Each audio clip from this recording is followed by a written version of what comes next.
Hola, bienvenidos a todos, gracias por participar de este espacio. Vamos a presentar la experiencia sobre detección de riesgo suicida en salud mental empleando inteligencia artificial conversacional. Les presento a TAIS, tu servicio de asistencia terapéutica para el cuidado de la salud mental basado en inteligencia artificial.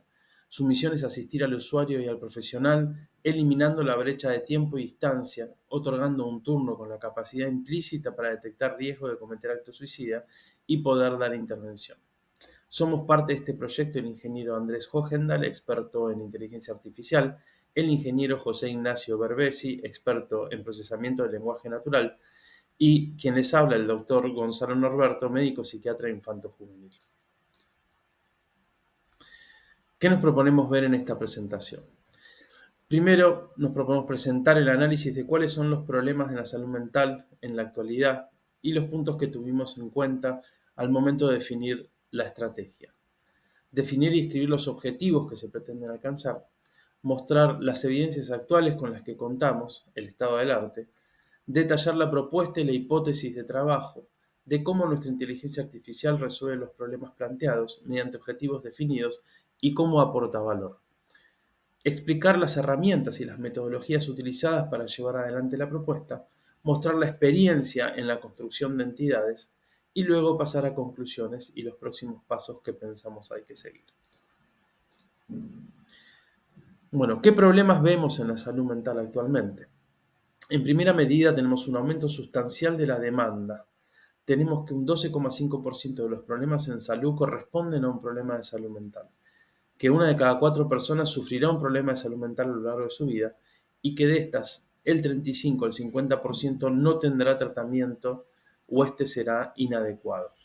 El 75% de los problemas en salud mental inician antes de los 18 años. Estas cifras corresponden a datos relevados en el 2019 por la OMS, por lo que sumamos a todo esto al COVID-19. En este contexto, fuimos atravesados por la pandemia, sufriendo el aislamiento social obligatorio, la incertidumbre y los cambios que nos atravesaron durante estos 2 años. El segundo punto que vemos es el otro problema, una reducción de la oferta asistencial. La asistencia ambulatoria fue superada por la demanda. Las guardias y los sistemas de emergencia se vieron excedidos y desbordados. El sistema de atención quedó disgregado y desarticulado entre sí. Luego se agrega otro problema, que es el recurso escaso de profesionales especializados, con una distribución geográfica desigual y concentrada, quedando regiones del país sin especialistas y otras con tasas muy bajas cada 100.000 habitantes, en desproporción con otras que, aunque concentran a más profesionales, no llegan a cubrir la demanda. Entonces, la conjunción de alta demanda, reducción de la oferta institucional y el escaso recurso profesional, con las guardias desbordadas y la desarticulación del sistema, llevó a un colapso, y esto se traduce en un tiempo de espera excesivo para la concreción de un turno. En este panorama, tenemos que la expresión de la psicopatología en la sociedad ha sufrido un marcado aumento en su gravedad, y la presentación de cuadros son más difíciles y más complejos de tratar. Por otro lado, tenemos los números de prevalencia de muerte por suicidio que son alarmantes y denotan una particular preocupación. El suicidio es la causa de muerte por injuria autoprovocada que está número 3 por entidades no transmisibles en la población de 10 a 34 años, después de la muerte provocada por violencia y la muerte en carretera. Entre los 35 y los 40 años es la cuarta causa de muerte, quedando detrás de los trastornos mentales producidos por drogas.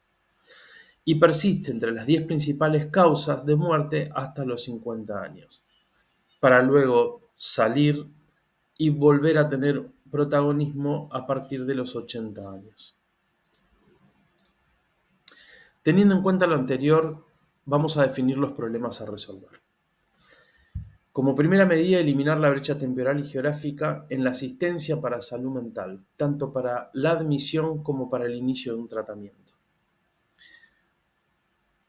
Después, incrementar la facilidad de acceso a un profesional de salud mental, no solo en lo que es la brecha temporal y geográfica, sino en la oferta, contando con la posibilidad de realizar una preadmisión escalable y contactar a usuarios y profesionales con mayor claridad. Después nos proponemos como objetivo la optimización por cribado en la asignación de un turno, dado que el recurso es finito de los profesionales especializados, se necesita agudizar mejor la asignación de un turno para el profesional adecuado. Y como cuarta medida es detectar en tiempo y forma las situaciones de riesgo de cometer acto suicida y poder actuar y articular a tiempo en estos casos. Este es uno de los desafíos más importantes que tiene la propuesta. Entonces, para ver el estado de arte de cada una de las cosas que elegimos para poder desarrollar nuestra solución, vamos a ver en dónde estamos parados con respecto a estos tres aspectos que involucran tanto las problemáticas como las soluciones propuestas. Bueno, ¿qué tiene para decirnos la clínica con respecto al suicidio? ¿Cómo es el uso de escalas para la detección de riesgo suicida? ¿Y qué existe actualmente sobre el uso de inteligencia artificial y herramientas de texto para la detección y prevención del intento suicida? Bueno, en cuanto a la clínica del suicidio, tenemos una primera parte de epidemiología, ¿no? Que ya vimos. El suicidio es la principal causa de muerte prevenible a escala mundial. Ha aumentado en las últimas 5 décadas en más de un 60%. Y por cada suicidio consumado hay más de 20 intentos. Los intentos son más frecuentes en mujeres y la letalidad es más prevalente en hombres. El suicidio es el resultado de un complejo intercambio de factores. En cuanto a los factores, tenemos la enfermedad mental, ya que entre el 65 y el 95% de las personas que se suicidan padecen un trastorno mental. En este sentido, la internación psiquiátrica previa es otro factor importante. El periodo del año posterior a una internación psiquiátrica es un factor de riesgo, así como lo es también el intento de suicidio previo. El o los intentos previos no consumados son el factor de mayor riesgo a cometer un acto suicida. La ideación suicida y la intención de morir. Bueno, la ideación suicida tiene diferentes grados. La intención concreta utiliza verbos activos, mientras que la idea de muerte se asocia a verbos pasivos más inespecíficos, como deseos y pensamientos no elaborados. La intención suicida cobra más fuerza cuando hay una planificación y se concretiza con la elección de un método. Otro factor es la oportunidad de medios, o sea, el acceso a armas de fuego, pesticidas, medicamentos u otros medios letales. Otros factores a tener en cuenta también son el género, la edad y factores psicosociales como atravesar un duelo o una pérdida, la muerte de un ser querido, un ser cercano o una mascota, las crisis vitales, una pérdida laboral, el abandono y las separaciones, los divorcios, deudas, situaciones de desalojo, estafas, adicciones, ludopatía. ¿Cómo es el manejo del cuadro suicida? Primero, en el consultorio hay que tratar con respeto y no desestimar lo que está diciendo el paciente. Escuchar con interés, permitir que expresen sus sentimientos y vivencias, preguntar sobre la idea suicida, porque la idea hay que salir a buscarla. Pero ¿cómo le voy a hablar de suicidio a una persona que está deprimida o tiene ideas de quitarse la vida? ¿Lo estoy instando a que lo haga? ¿Le estoy dando ideas? Muy al contrario, es un alivio, es una conexión con el sufrimiento, con lo que puede estar pasando. Es generar un lazo, un vínculo con el padecimiento del otro. Hablemos. ¿Qué busco en las respuestas? Bueno, hay una escala de gravedad que va desde la idea, el pensamiento, el deseo a la intención y el acto. ¿No? Existe un salto, un progreso lingüístico y mental en las construcciones verbales y mentales, desde la idea, el pensamiento hacia la intención y el acto.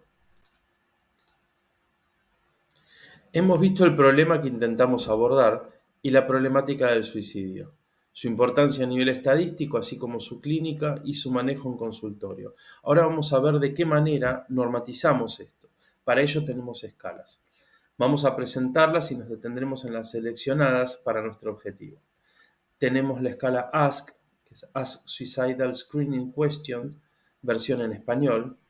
También tenemos la Columbia, que es la CSSRS, Columbia Suicide Severity Rating Scale, que mide la severidad de la ideación, la frecuencia y la gravedad del comportamiento suicida.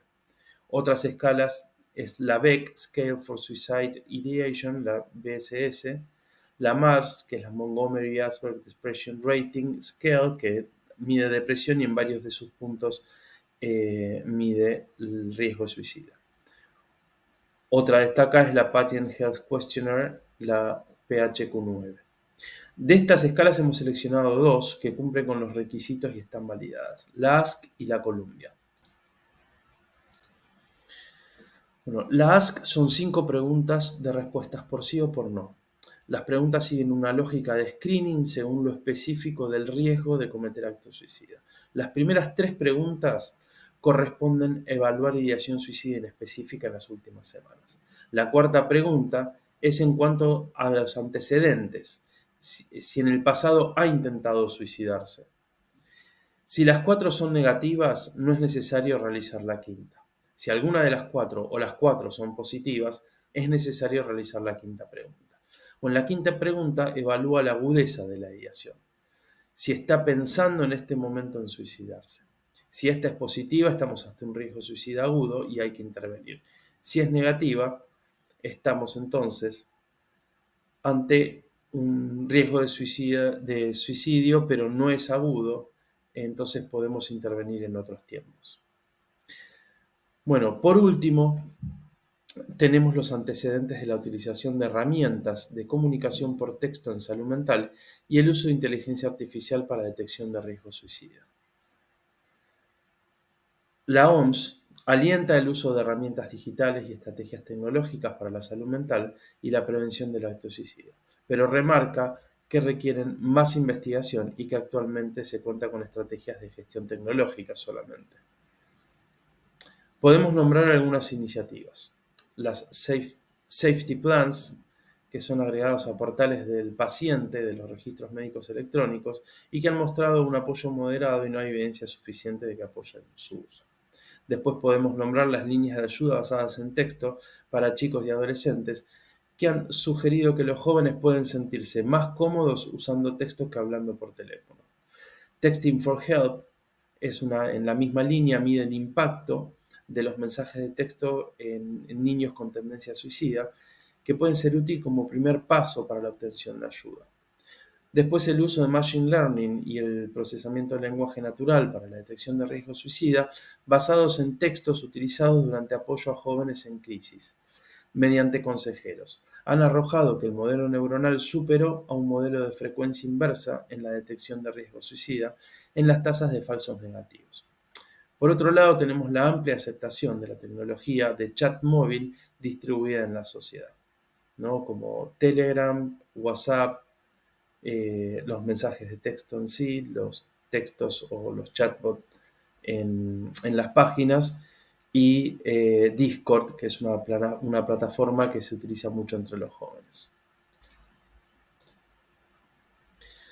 Bueno, ¿cuáles son entonces los objetivos que nos propusimos para TAIS? Bueno, primero, crear el modelo de admisión escalable que no dependa de la presencia física de un efector en salud mental. Después, detectar riesgo suicida para posibilitar la intervención inmediata durante la preadmisión. En esto cabe destacar que para simular el acto del pensamiento humano se inició con una pregunta básica. ¿Qué me alerta con el paciente de que pueda haber un riesgo suicida? ¿Qué hago al respecto y cómo indago esto? Entonces, en forma natural, la primera tarea fue redactar las frases que disparen alerta. Frases que no disparen alerta y a partir de la experiencia y los registros clínicos poder detectarlas.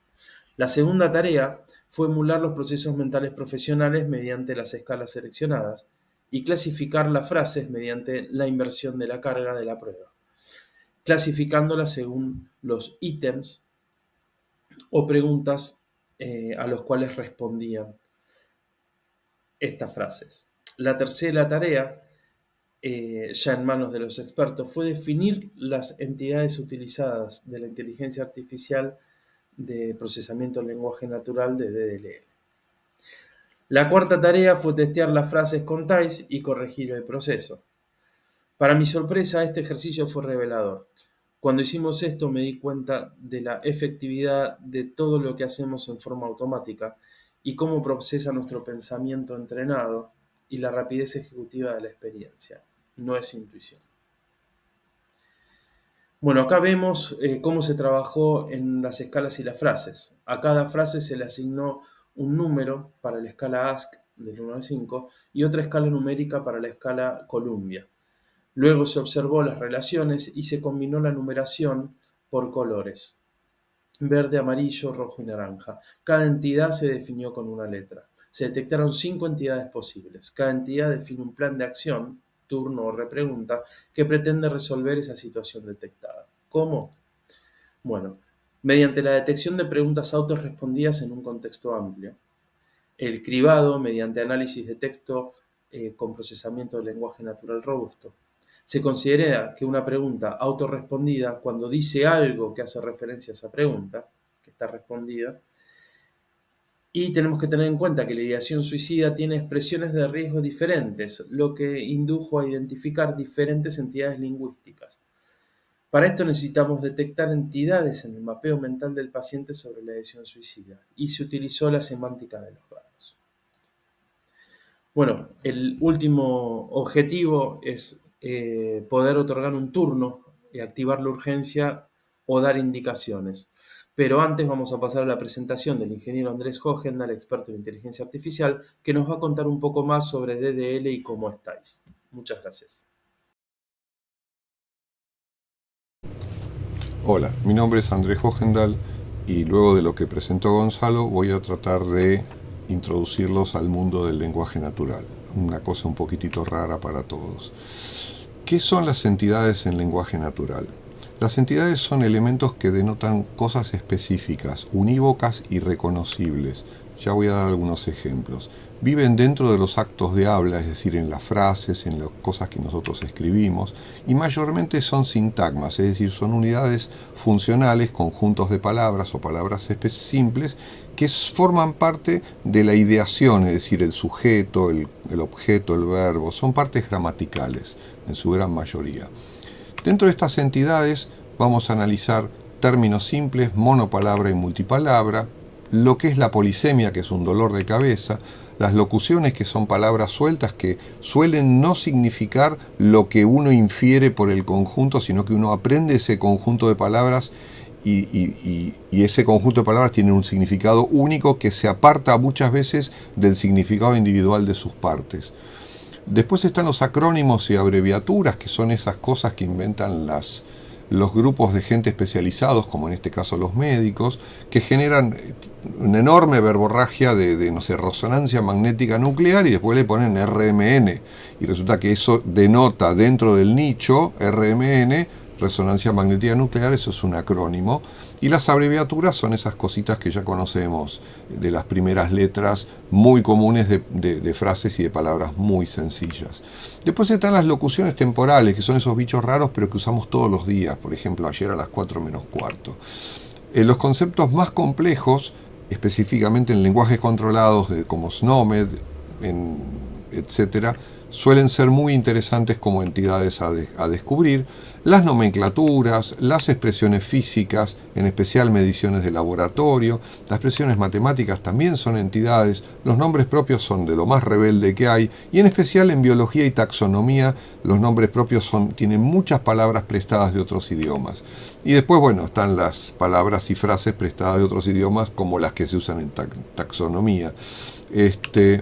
Veamos un poquito la teoría de la captura de la ideación suicida mediante entidades. Las ideas y conceptos se transmiten mediante ilicitación semántica en un contexto gramatical muchas veces fragmentado. Esta es parte de la teoría. El análisis gramatical tiene precisión y sensibilidad pobres cuando uno trata de hacer parsing de una oración o trata de encontrar las partes, pero el encontrar las partes suele andar bien pero suele fallar en chat, porque la gente no chatea como escribe en un artículo o en un correo electrónico. Entonces lo que viene al rescate es la gramática de proximidad, es decir, la desambiguación de las palabras individuales y después su aglutinación mediante locuciones, etc. Y ahí empiezan a aparecer las locuciones, los términos controlados y los conjuntos verbo-objeto, que son exponentes viables de una ideación o una elucubración interna. Por supuesto, el verbo y el objeto pueden estar fragmentados. La persona puede decir la cabeza y en el próximo chat dice me quiero cortar. Evidentemente está fragmentando una oración o una idea en dos partes, pero si yo pongo eso todo junto o pretendo detectar eso junto, estoy en el horno porque no funcionan los parsers entre ilocuciones o voleys. Y después el contenido emocional puede servir mucho para ver el color emocional que eso tiene dentro de la cabeza de la persona, porque la elección de las palabras para decir un mismo concepto suele estar teñida del estado emocional de las personas. Dicho esto, les voy a presentar a Robert Plutchik, que vislumbró un mundo interior dominado por las 8 emociones graduadas, con 8 combinaciones posibles. Muy interesante. Es bastante razonable lo que planteó este hombre. De hecho, es un pope de la psiquiatría y de la psicología. Y nosotros tomamos este concepto y modelamos su matemática, incluyendo la negación, que es un fenómeno lingüístico mental bastante interesante, y la manera de combinarse y el comportamiento en el tiempo basado un poquitito en cómo se comportan los 3 neurotransmisores que suponemos que son responsables de esta rosa de las emociones de Plutchik. Entonces, a partir de las palabras y de un mecanismo que logramos, inferimos el estado de ánimo y su evolución. Veamos un ejemplo cómo se haría esto con DDL. Las personas escriben con regularidad gramática, que suele ser muy temprana en el aprendizaje, o sea que los adolescentes y jóvenes ya escriben con regularidad gramática, pero no es tan regular la hilvanación de ideas en una misma frase o oración y la coordinación de objetos, personas y tiempos. El pensamiento a veces es fragmentario y se requiere mucha sensibilidad más que precisión. Prefiero pifiarle y decir que una persona está con un problema que dejar pasar un problema y que la persona después se tire por el balcón. Veamos un ejemplo. La corrección ortográfica robusta ayuda a esto, mejora la sensibilidad, empeora quizás la precisión. La expresión lingüística regular que vamos a ver en el próximo slide va a ser lo interesante y instala simultáneamente la clasificación emocional. O sea, estas son las hipótesis y estos son los métodos. Veamos las entidades. Como dijimos, denotan algo específico y viven dentro de los actos de habla. DDL, que es un Dialogue Description Language, es un lenguaje que describe de alguna manera cómo podría fluir un diálogo entre una persona y una entidad. Este framework permite manejo lingüístico muy poderoso, orientado a analizar textos mediante procesamiento de lenguaje natural muy completo, generar lenguaje natural para poder responder humanamente a conversaciones y manejar esa desambiguación y ese caos conversacional de una conversación humana. Es multilingüe y funciona muy bien en español. Corrige ortografía en forma similhumana, hay una tesis detrás de eso, de mi persona, y contiene recursos muy interesantes para codificar SNOMED, CIE10 y otras terminologías controladas. Aquí tienen un snapshot de una pantalla de cómo se ve un editor de DDL. Es extremadamente sencillo porque se pueden especificar los patrones arriba en base a un nombre común, por ejemplo, o un verbo, que es cortar, cercenar, achar, y entonces uno podría decir, ok, un acto violento, un acto suicida es o un acto de muerte explícito, el tipo dice me quiero matar, primera persona, matar, cuchillar, cegar, pero también puede decir quiero cortarme una vena, o quiero achar la cabeza de alguien, o quiero quitarme la vida. Entonces, esas combinaciones entre las raíces que están especificadas acá y el sistema lingüístico puede extraer de las palabras, esas combinaciones permiten lograr las expresiones regulares lingüísticas que a su vez tienen, digamos, cada una de estas palabras previamente fue corregida ortográficamente, estimada la más variable, incluso si está bien escrita ortográficamente, el vecino puede cambiar la palabra induciéndola a hacer otra para formar una idea más completa. Acá tienen un ejemplo de un sintagma temporal donde yo puedo hablar del pasado y a su vez acá tienen otro ejemplo de ideación suicida con generación de lenguaje natural. Vamos a dar un taller sobre este tema porque es un tema que no se puede dar en 5 minutos. Va a ser bastante interesante, creo que es el viernes a las 11 y pico de la mañana. Este, no, el jueves. La ortografía y la gramática de un DDL Lexer, que es nuestro sistema, tiene la corrección es muy poderosa, se basa en el corpus corpus y áncora. Maneja el tesauro 300.000 relaciones entre verbos y sustantivos, mucho más de lo que un humano promedio puede tener en la cabeza. Maneja un diccionario de 300.000 temas, pero lo interesante es que todas las palabras están clasificadas en hasta 360 clases semántico-gramaticales. O sea, yo puedo saber qué cosa es un alimento, qué cosa es un tóxico, qué cosa es un arma, de modo que puedo decir si el tipo va a utilizar un verbo de ingesta con un elemento tóxico, yo ya sé que este tipo se va a intoxicar y está cometiendo un acto suicida. Por eso es muy importante tener un diccionario con una clasificación muy amplia y muy precisa. Los verbos y los objetos que están en diferentes momentos, el sistema puede incluirlos y expandir su ventana de entendimiento a varios voleys. Y a su vez los voleys son esas idas y venidas en el chat. Y la detección de ideación multivoley es un mecanismo inexplorado. No hay corpus psiquiátrico fragmentario, estamos construyendo uno. ¿Quiere participar? Contáctenos. Le cuento un poquitito las cifras. Lo interesante es que hemos logrado con las primeras pruebas 85% de precisión y 95% de sensibilidad. Eso es muy importante, con un corpus de 100-120 palabras, frases. La corrección ortográfica resulta muy buena, es más del 92%, en realidad es el 97%, pero siendo conservativos 92% es suficiente. La tasa de errores es menor al 10%. Las etiquetas ontológicas ayudan, más de 360 clases, posee un número enorme de representantes en el diccionario, es decir, como si fuera un diccionario que tiene muchísimos subconjuntos intersectados entre sí. Las frases verbales están etiquetadas según el Instituto de Verbología Hispana, acá no hay ningún invento, y WordNet, una versión traducida por nosotros. Y a su vez los tiempos y personas se analizan a partir de las conjugaciones de verbo, de tiempo, modo y persona. Y después hay una amplificación que es muy interesante plantear, que es el funnel del tesauro lingüístico. O sea que cada raíz que nosotros ponemos, por ejemplo, vida o vena, suele tener, no sé, generalmente hasta más de 10 sinónimos, pero a su vez puede tener 100 inflexiones, o sea, 100 plural, peyorativo, diminutivo, etcétera, o los verbos con todas las conjugaciones, son más de 250 en español. A su vez, combinados 10 conceptos, se llega a 100.000 combinaciones muy fácilmente. Eso genera que si tengo un patrón con 50 palabras armados, puedo tener 5 millones de combinaciones detectables con una precisión prácticamente del 100%, incluidas correcciones ortográficas. Eso da algo que crea un sistema de captura que no es necesario entrenar. Eso permite crear un corpus enorme, poderosísimo, que captura prácticamente todo, por supuesto con una enorme sensibilidad y una poquitito menor precisión. Aquí está, disculpen que fui un poco rápido, pero acá está el doctor Gonzalo Norberto, que dio la primera parte, y quien les habla, Andrés Hovendal. Cualquier cosa nos contactan. Muchas gracias y espero hayan disfrutado de esta charla.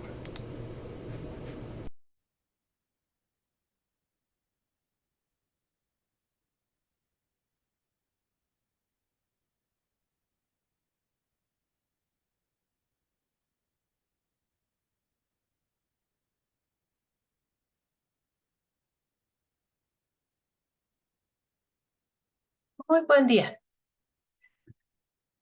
El día de hoy queremos compartir con ustedes algunas reflexiones sobre la paradoja de Moravec en la educación médica. Mi nombre es Mawina Campos Castolo, represento al Departamento de Informática Biomédica de la Facultad de Medicina de la Universidad Nacional Autónoma de México.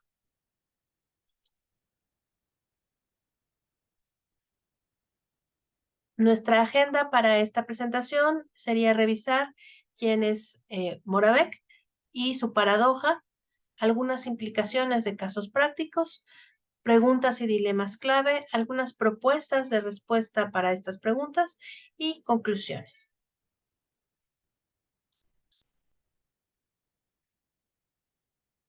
La confluencia de la tecnología y medicina ha abierto nuevos horizontes en la formación médica, particularmente en los dominios de la informática biomédica y la salud digital. Desde algoritmos de aprendizaje automático hasta simuladores médicos de alta fidelidad, las innovaciones tecnológicas prometen revolucionar la educación médica, haciéndola más eficiente, personalizada y basada en datos. Sin embargo, esta promesa tecnológica viene acompañada de interrogantes críticos sobre el papel de la humanidad en la medicina.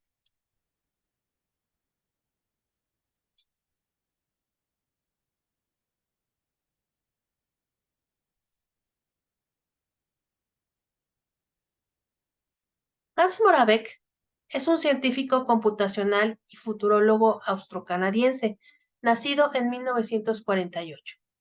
Es conocido principalmente por su trabajo en robótica e inteligencia artificial. Moravec es uno de los primeros investigadores en el campo de la robótica móvil y ha expresado extensamente en visiones de futuro relacionadas con la inteligencia artificial y la humanidad. Ha sido profesor en la Universidad Carnegie Mellon y ha publicado varios libros influyentes en el ámbito de la inteligencia artificial, incluido Minor Children, The Future of Robot and Human Intelligence, donde formuló la llamada paradoja de Moravec.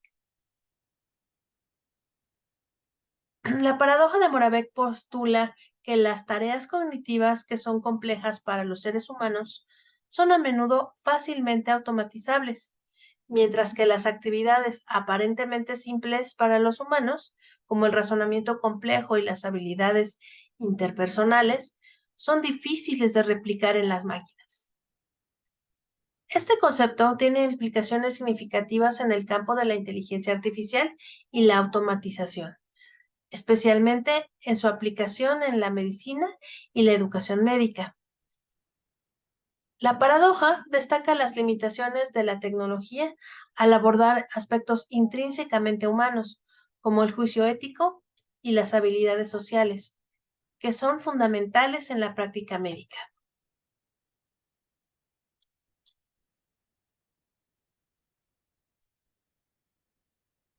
Dado este contexto, el presente ensayo busca explorar cómo la paradoja de Moravec se manifiesta en la educación médica, en el ámbito de la informática biomédica y la salud digital.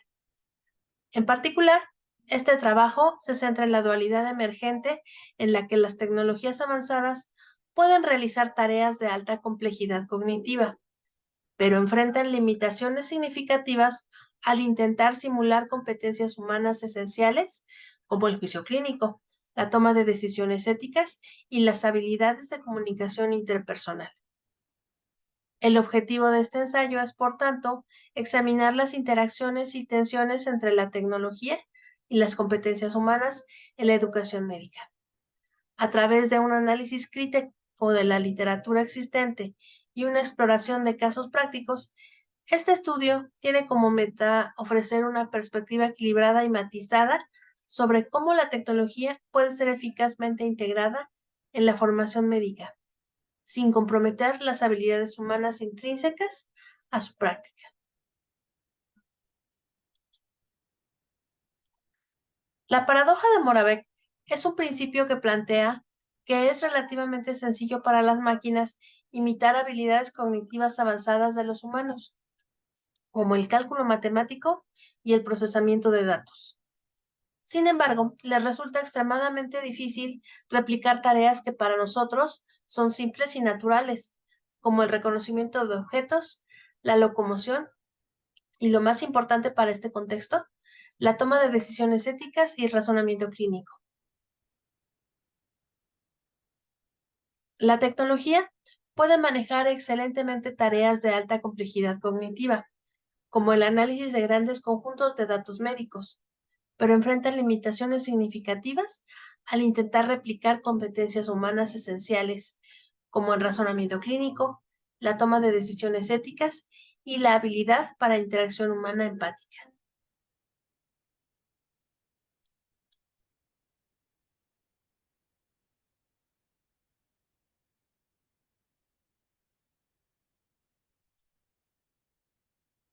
El impacto de la tecnología en la educación médica ha sido transformador.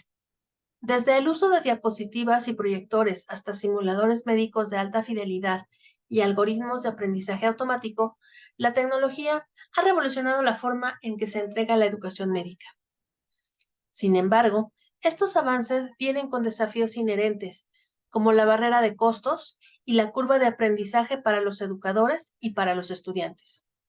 Además, la eficacia de estas tecnologías en la mejora de los resultados del aprendizaje sigue siendo un área de investigación activa. El juicio clínico, la empatía y la ética son elementos fundamentales en la formación médica. Estas competencias, aunque difíciles de cuantificar y automatizar, constituyen la esencia de la medicina como un arte y una ciencia. La paradoja de Moravec resalta la importancia de mantener un enfoque en estas competencias humanas a medida que avanzamos en la integración de la tecnología en la educación médica.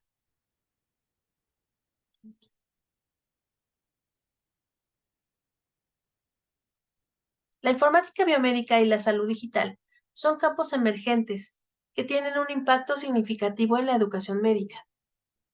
Estas disciplinas, que se centran en la aplicación de tecnologías de la información y la comunicación en la atención médica, ofrecen herramientas útiles para la enseñanza y para la práctica profesional.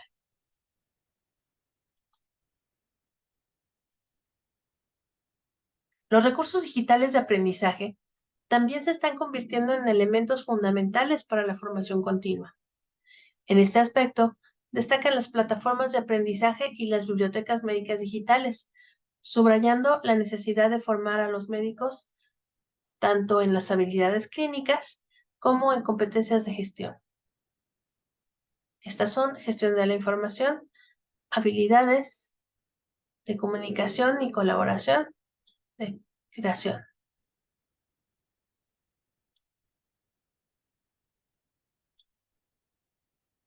Uso responsable de la tecnología y resolución de problemas con herramientas digitales.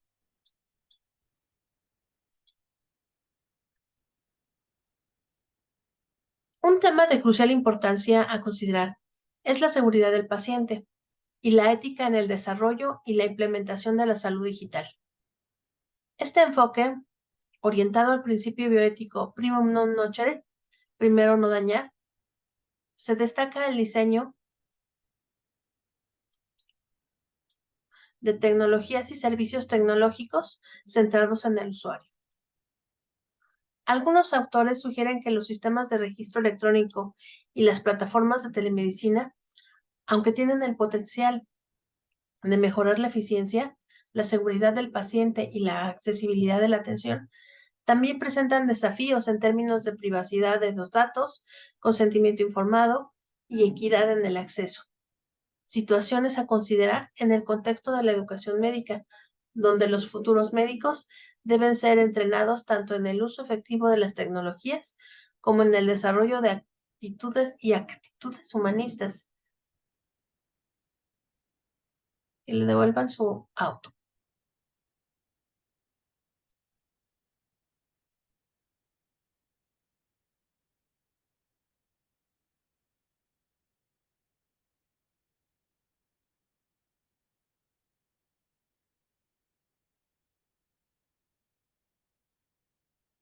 Un tema de crucial importancia a considerar es la seguridad del paciente y la ética en el desarrollo y la implementación de la salud digital. Este enfoque, orientado al principio bioético primum non nocere, primero no dañar, se destaca el diseño de tecnologías y servicios tecnológicos centrados en el usuario. Algunos autores sugieren que los sistemas de registro electrónico y las plataformas de telemedicina, aunque tienen el potencial de mejorar la eficiencia, la seguridad del paciente y la accesibilidad de la atención, también presentan desafíos en términos de privacidad de datos, consentimiento informado y equidad en el acceso, situaciones a considerar ante el contexto de la educación médica, donde los futuros médicos deben ser entrenados tanto en el uso efectivo de tecnologías como en el desarrollo de aptitudes y actitudes humanistas que les permitan navegar las complejidades éticas y sociales que conllevan para favorecer una práctica médica segura y de calidad. En el contexto médico, la paradoja de Moravec se manifiesta de diversas maneras. Por ejemplo, aunque la inteligencia artificial puede ser eficaz en el diagnóstico de imágenes médicas, carece de la capacidad para llevar a cabo tareas como el razonamiento clínico y la toma de decisiones éticas. Esta dualidad plantea preguntas importantes sobre cómo se deben equilibrar la tecnología y la humanidad en la educación médica. La incorporación de la tecnología en la educación médica plantea varios dilemas éticos. Esta intersección crítica debe ser una consideración clave en la integración de cualquier tecnología en la educación médica.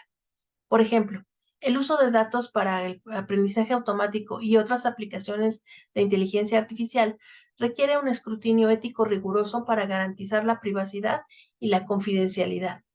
El desarrollo de ecosistemas digitales puede apoyar la creación de estructuras curriculares complejas y multifacéticas. Este enfoque integrado puede ofrecer a los estudiantes una formación más rica y diversificada, incluso personalizada y preventiva de resultados. Estas consideraciones son fundamentales a medida que avanzamos en la integración de tecnologías emergentes en la formación médica.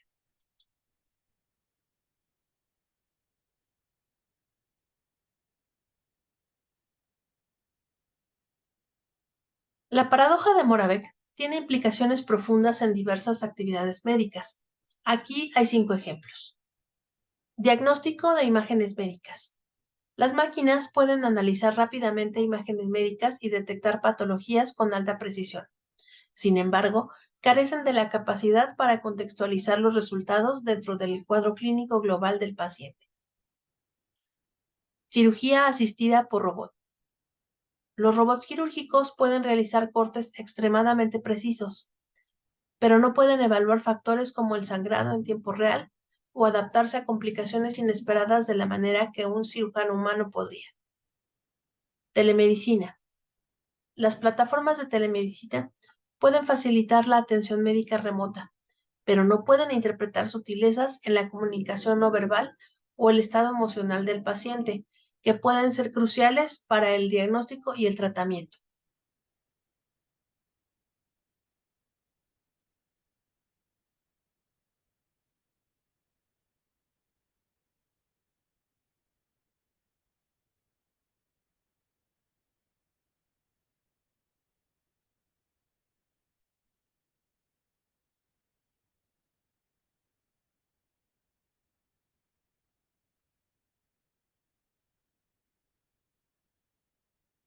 La paradoja de Moravec tiene implicaciones profundas en diversas actividades médicas. Aquí hay 5 ejemplos. 1. Diagnóstico de imágenes médicas. Las máquinas pueden analizar rápidamente imágenes médicas y detectar patologías con alta precisión.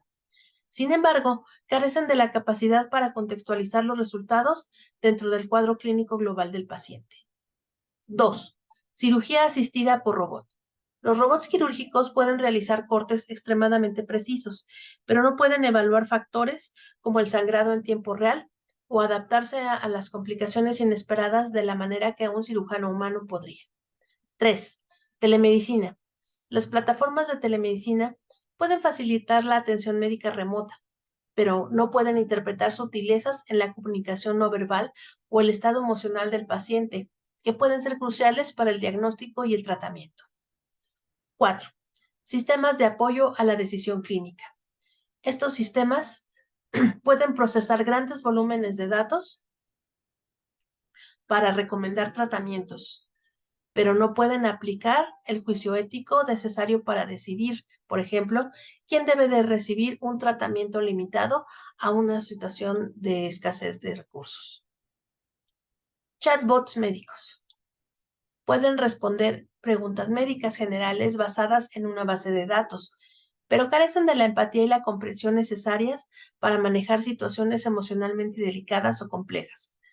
Se publicó un estudio que planteaba que los chatbots podrían ser incluso más empáticos que los médicos humanos al responder preguntas en un sitio web.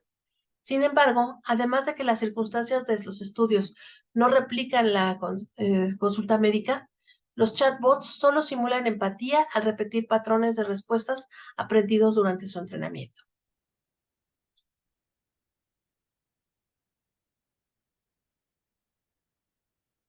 Dilemas y preguntas clave. 1. ¿Cómo podemos equilibrar el uso de la tecnología con la necesidad de competencias humanas en la medicina? 2. ¿Es posible automatizar el razonamiento clínico sin sacrificar la calidad de la atención? 3. ¿Cuáles son las implicaciones de la paradoja de Moravec en la formación de médicos en el contexto de la telemedicina? 4. ¿Qué responsabilidades éticas enfrentamos al utilizar inteligencias artificiales en el ámbito médico? 5. ¿Cómo se deberían diseñar los currículos médicos para integrar tecnología de manera efectiva?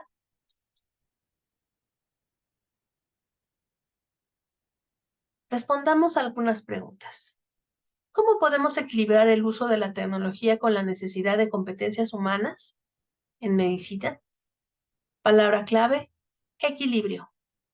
Enfoque híbrido entre tecnologías avanzadas como la formación en habilidades humanas y la empatía y la ética.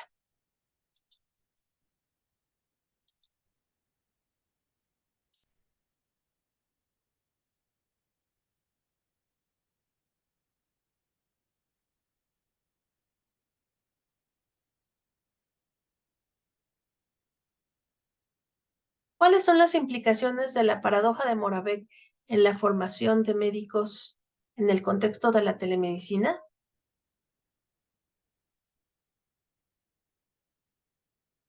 La tecnología como una herramienta humana. La paradoja de Moravec nos subraya la necesidad de formar a los médicos no solo en el uso efectivo de tecnología, sino también en cómo mantener una comunicación efectiva y un alto estándar ético cuando la interacción cara a cara con el paciente se minimiza o elimina.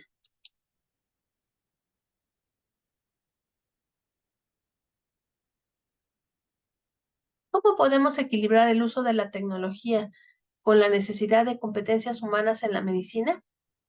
Palabra clave: equilibrio. Enfoque híbrido entre tecnologías avanzadas como formación en habilidades humanas, como la empatía y la ética.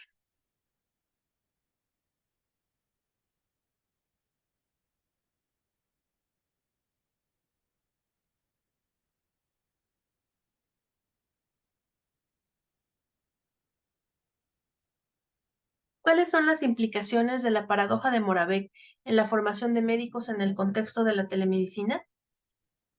La tecnología como herramienta humana.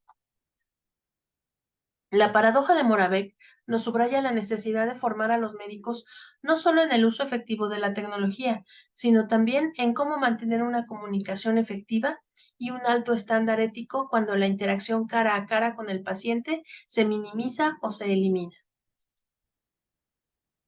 ¿Es posible automatizar el razonamiento clínico sin sacrificar la calidad de la atención?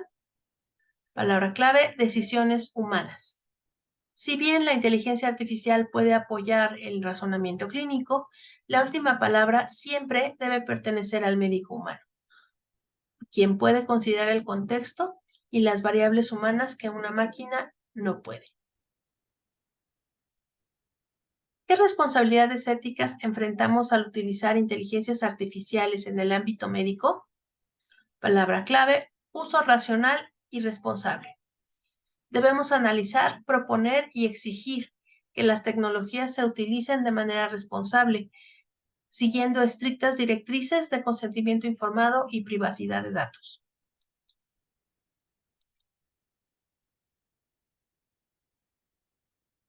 ¿Cómo se deberían diseñar los currículos médicos para integrar tecnología de manera efectiva? Especificidad. Los currículos médicos deben ser diseñados para incorporar módulos específicos sobre tecnología y ética, preparando a los estudiantes para un mundo cada vez más digitalizado. Algunos de los elementos que la bibliografía sugiere para incorporar en estos currículos son: desarrollo de habilidades socioemocionales, B, formación en la toma de decisiones clínicas, C, capacitación en tecnología y datos, D, educación en ética médica y legalidad, E, enfoque interdisciplinario, F, práctica basada en casos y simulaciones, G, formación continua y actualización profesional. H. Enseñanza de la resiliencia y adaptabilidad.